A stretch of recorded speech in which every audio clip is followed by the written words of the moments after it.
Hablaremos del vals y de la locura que por el vals se desató en Viena. Esto fue a principios del siglo XIX. Con el vals se llegó a cambiar la fisonomía de la ciudad incluso, y junto con el deseo ferviente de bailarlo, se produjeron algunas situaciones por lo menos extravagantes. El cantante irlandés O'Kelly, que fue amigo y a veces intérprete de Mozart, escribió algo acerca de lo que vivió en Viena ya a fines del siglo XVIII. La afición de las damas por bailar el vals era tan bestial, dice O'Kelly, que no soportaban el menor obstáculo a su placer. Hasta tal punto llegaba esto que incluso mujeres que estaban embarazadas participaban de los bailes con tanto furor que habían preparado unos cuartitos junto a unos salones para el caso de que llegaran a dar a luz súbitamente. Los detractores del vals decían que se habían adoptado el baile nuevo con tanto entusiasmo que nadie notaba hasta qué punto era nocivo para la salud. Algunos decían que bailar el vals toda una noche provocaba vértigo constante, debilitamiento de la vista y callosidades en las patas, me imagino yo, que podían incluso conducir a gangrenas intratables. Eso no. Para que la sociedad se apartara de esos peligros, se insistía en los riesgos mortales del vals, sobre todo teniendo en cuenta cómo se lo bailaba por entonces. Mire, los salones eran de una longitud prodigiosa y las parejas lo recorrían a toda la velocidad posible. Daban la vuelta girando, ¿no? 7, 8 veces, a toda carrera, 7, 8 veces por pieza, ¿no? Y cada pareja trataba de adelantarse a las demás. No era raro, afirma el cronista, que un accidente pusiera fin a aquellas carreras insensatas. Claro, como las Supongo tazas. que habría gente que se moría. No, morirse no sé, pero cierta cosa centrífuga había. Sí, el vals eclipsó a otras danzas que se bailaban en el imperio de los Austrias. Allí estaban las sardas húngaras, las mazurcas polacas, los landler tiroleses, las gavotas, el minuet. En la época del Congreso de Viena, recuérdese, fue el congreso que siguió a la caída de Napoleón, el minuet, tan célebre en el siglo anterior como danza de salón, estaba prácticamente olvidado. Cuentan que el zar de Rusia, Alejandro, quiso ver bailar un minuet solo por curiosidad, y entre todos los miembros del Congreso solo se encontró a uno que era capaz de ejecutar las figuras. Se trataba del conde de la Garde-Champonnat, que maravilló a todos los espectadores, ¿no? Eso es al menos lo que cuenta el propio de la Garde-Champonnat. Anotó en sus memorias que tuvo un triunfo social espectacular, mostrándose como bailarín de minuet. El asunto fue que el vals cobró dimensiones de verdadero fenómeno social. Algunos se preguntaban si sería un narcótico o un excitante.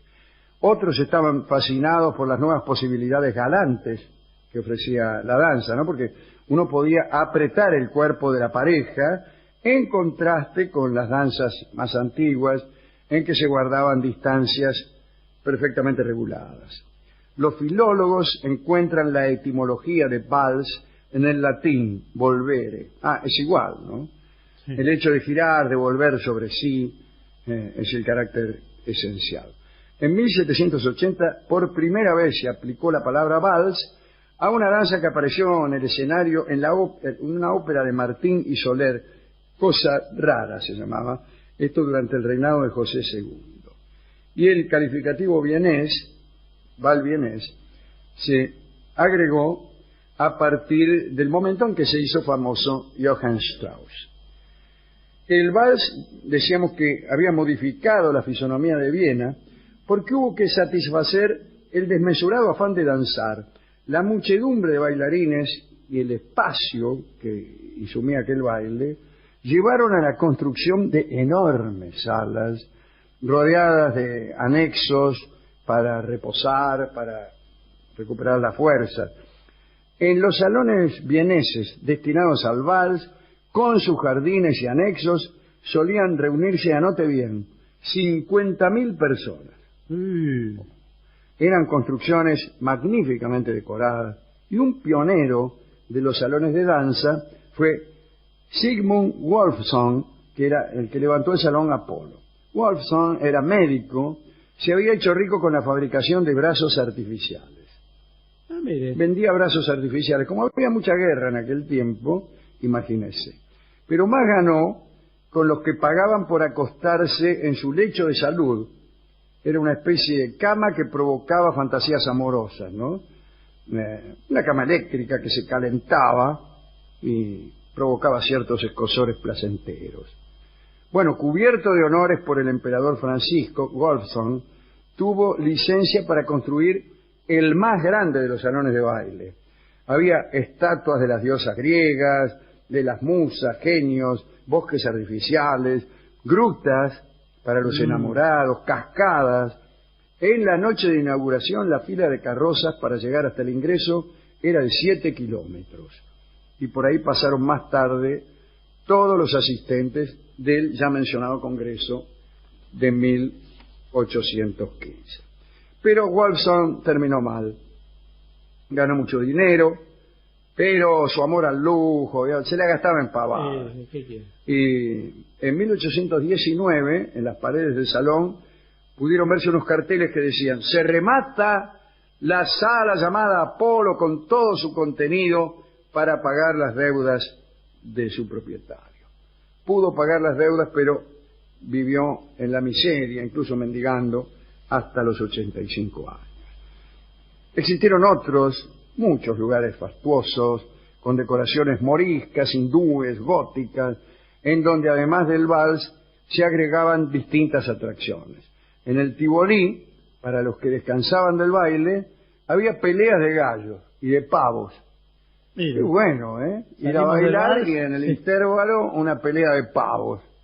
Bueno, el salón Montchain, aunque multitudinario, no gozaba de buena reputación. Le digo, Barton, por si usted quiere ir, ¿no? Sí. Dice el cronista que lo frecuentaban muchachas ligeras de cascos que conducían al compañero de baile ocasional rápidamente a los lugares más apartados. Bueno, la policía las perseguía, todo eso. Es fácil huir girando con el vals. Claro, usted va. El que está bailando y puede alcanzar los 80 kilómetros por hora. Un señor Moravec construyó un salón llamado Sofía, y el techo se abría y dejaba caer lluvia de rosas sobre los asistentes. Mira. Qué lindo, ¿no? Digamos, para terminar, que la asistencia de estos bailongos comenzó a flaquear cuando los salones más enormes comenzaron a ser anfitriones de otros asuntos, como sucede aquí con los cines, ¿no? Para amortizar los gastos, empezaron a alquilarlos para reuniones políticas, y bueno, y ahí eso vio cómo es esto, ¿no? Un ejemplo de lo que sucedió con muchos tuvo lugar en el Salón Odeón. Allí habló una vez un sacerdote silesio excomulgado, Johannes Runge. Johannes Runge, porque es alemán. Atacó violentamente al Papa. Al día siguiente, cuando iba a tocar la orquesta de Johann Strauss, el salón fue incendiado por católicos fanáticos. Los bailarines tuvieron miedo y poco a poco el furor del vals se reservó a los salones de palacio y a sus habitantes. Incendiar edificios por razones ideológicas es uno de los desatinos más graciosos, ¿no? Que es capaz el género humano. Sí, y muy frecuente. Muy frecuente. El Palacio mismo de las Tullerías, por cuyos jardines alguna vez caminamos juntos, fue incendiado por los enemigos del poder. Esto fue allá por 1871, en ocasión de la guerra franco-prusiana. Pero lo incendiaron justamente porque era un símbolo del poder. hubiera sido mucho mejor tomarlo, destinarlo a otros fines. Acá ha pasado incluso también hay gente que se quejaba del aprovechamiento de la ESMA como centro cultural y como centro muy importante que ha sido de actividades muy beneficiosas, porque decía que el edificio, etcétera, etcétera, como si el culpable de las muertes que allí hubiera sido el edificio. Bueno, no es así. No, fue resignificado. Pero exactamente, es mucho mejor recuperarlo, resignificarlo y aprovecharlo, ya que es un bien. Bueno, el caso es que uno ya no puede ir a bailar valses tranquilamente a Viena.